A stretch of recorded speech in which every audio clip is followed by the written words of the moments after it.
Discrimination exists in many forms: racial discrimination, gender discrimination, sexual orientation, and age discrimination. These are topics we are familiar with and that fire people up pretty quickly: slavery, residential schools, banning same-sex marriage, or women's right to vote. But what about illness discrimination? The unjust and prejudiced treatment of another based on the type of illness they have. Illness discrimination is a form of violence that is practiced daily in our society and in our healthcare system. It is one of the greatest barriers to recovery faced by those with a mental illness, as well as their families, both in life and in death. The vast majority of people who die by suicide have a mental illness. This connection could use a little more attention and thought. Mental illnesses are disorders of the brain, and they might not be tumors, but the damage they do can be just as fatal. However, the actual word suicide implies a conscious, rational choice. The perception of a decision places the focus on the individual person and subsequently on their families. It creates confusion as people struggle to make sense of it. Perhaps if we respect the power and severity of the illnesses themselves, we can create an environment where people can relate to each other better, one that is more conducive to healing. This is Gored. Last year, he had a severe reoccurrence of obsessive-compulsive disorder and depression, the first occurrence in my lifetime. He sought treatment, and he talked about it, and he tried to do all the right things.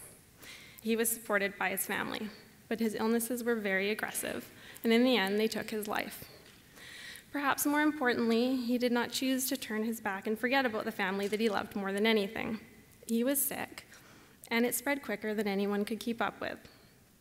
If those illnesses had been recognized as being as severe as brain cancer, perhaps he would still be with us here today. After his death, I was forced to ask myself, what do I believe and how did I come to believe it?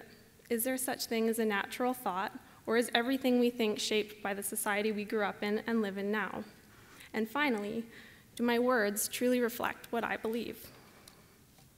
I observed confusion, sadness, pity, guilt, and anger in both myself and those that knew Gored.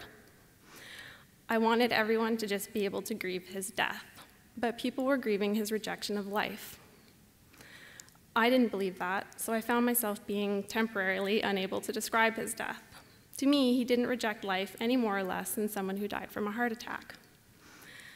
If it had been a heart attack, though, the same types of questions would seem pretty weird. You wouldn't question why he couldn't just keep his own heart beating, or if his wife had stopped putting butter in the cooking, or why someone didn't force him to stop smoking. Likely, you would just accept the death as resulting from an illness and go straight to grieving. I love this slide. This was my break slide. This is just in case I screwed up or started crying. Then I'd have, a whole 20 seconds to get my shit together and catch up. So far, so good. So yes, I'll go back to imagining you guys naked and just move on. So we grow up learning how to speak a language, but not how to question it. Language contributes to illness discrimination in many ways. You would never say things like, "Don't get all multiple sclerosis on me," or "Man, you were such a quad." Horrifying, right? But "Don't be so crazy," or "I'm so OCD sometimes" is common language. But being common doesn't make it okay. So where did the word suicide come from? It was coined hundreds of years ago during a time where mental illnesses were not recognized at all, a time of inhumane and brutal treatment for people with these illnesses. The beliefs of those times may seem harsh to us now, but those values have carried through the years and they remain embedded in our language.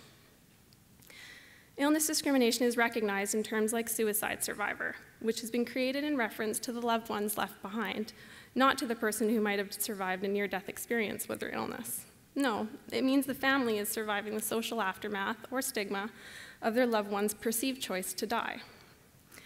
At a fundamental level, illnesses are not so different. When a person has cancer, they get treatment to try and shrink the tumor, and they might get some medication for the pain.